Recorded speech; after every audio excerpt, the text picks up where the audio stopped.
একটাই কথা, জীবনে বেঁচে থেকে বন্ধু লড়াই করো, শূন্য থেকে শুরু করো। আজকে তোমার পকেটে 200 টাকা নেই, ভুলে যাও।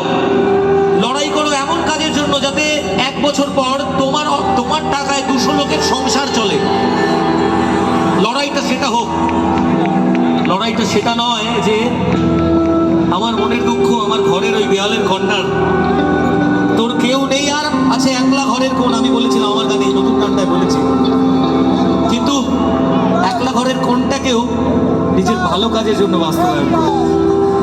তাই বলছি, কত আবেগ দিয়ে ইচ্ছে তোর সাথে বলা সব মিথ্যেগুলো সত্যি ভেবে গিয়েছিলাম। আবেগ দিয়ে সেগুলো তোর সাথে সাজিয়েছিলাম, বলা সব মিথ্যেগুলো সত্যি ভেবে গিয়েছিলাম।